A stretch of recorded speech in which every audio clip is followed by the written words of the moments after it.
اللهم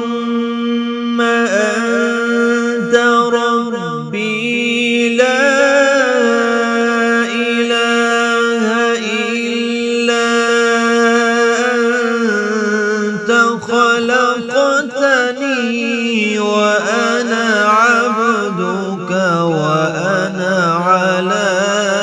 عهدك ووعدك ما استطعت أعوذ بك من شر ما صنعت أبوء لك بنعمتك علي وأبوء